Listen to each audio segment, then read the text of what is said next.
शैतानरजीम बिस्मिल्लाहिर्रहमानिर्रहीम।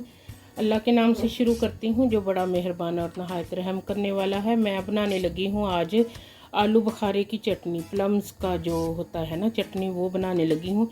ये 1 point water मैंने इसके अंदर ऐड कर दिया है और उधर फ्लेम ऑन है। और ये मेरे पास 400 ग्राम प्लम्स है, ये मैंने इसमें ऐड कर दिए हैं। ये क्लीन मैंने पहले कर लिए थे। और ये मेरे पास 100 ग्राम छुआरे हैं, जिसको कहते हैं ड्राई डेट्स छुआरे, ये भी मैंने इसमें डाल दिए हैं। तो अभी हमने इसको पकने देना है। और प्लस इसके अंदर क्या क्या इंग्रेडिएंट जाने हैं। 1 स्पून मैंने इसके अंदर काली मिर्चें ऐड कर दी है, ब्लैक पेपर जिसको कहते हैं।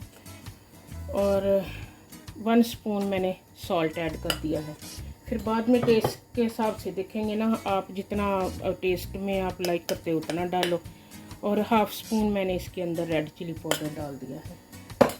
और ये 100 ग्राम मैंने इसके अंदर शुगर ऐड कर दी है। अब बस ये सारी चीज़ों को ना हमने पकने देना। ये देखें, हमने हल्की आंच में आलू बुखारे की चटनी बनने दी थी।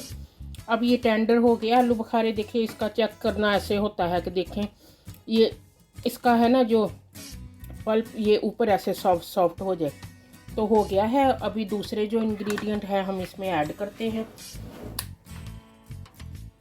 इधर देखें, मेरे पास ये एक प्लेट में थोड़ा सा मैंने पानी डाला है, केवड़ा एसेंस है इसके, मैंने फ्यू ड्रॉप इसमें देखे ऐड किए।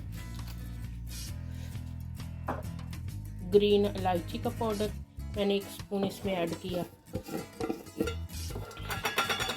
और ये मैंने 1 स्पून ही भर के ना 1 स्पून कॉर्नफ्लावर जो होता है ना, स्टार्च फ्लावर जो होता है, इसकी थिकनिंग के लिए जो हम यूज़ करते हैं। तो ये सब चीज़ों को ऐसे मैंने मिक्स किया।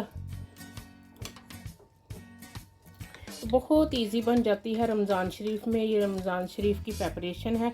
रमज़ान शरीफ में इस तरह की चीज़ें आपको पहले से तैयार करके रख लेनी चाहिए, ताकि हम ना ये फ्रिज से अपनी चीज़ें जो रोज़ा रख के, आपको पता चटपटे खाने को भी दिल करता है, तो वही हम ना फ्रिज से निकाल के तो आराम से खाएं। अब देखें, ये मैं इसके अंदर ऐड कर दिया है ये सारी चीज़ें, इलायची का पाउडर, केवड़ा एसेंस और ना थोड़ा सा कॉर्न स्टार्च। तो अब मैं इसको दोबारा से ना पकाऊंगी। पका के तो जब ये जैसे ये थिक होती है तो फिर हमने दूसरे इसमें इंग्रेडिएंट ऐड कर देने।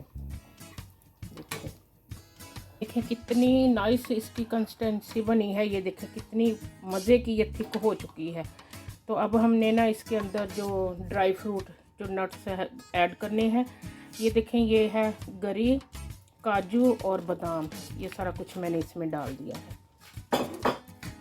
और हमारी ये चटनी इतनी ही मज़े की बनी है तो मैं आपको क्या बताऊं। देखें कितनी मज़ेदार, इतनी, मेरा तो अभी से मुंह में पानी आ रहा है।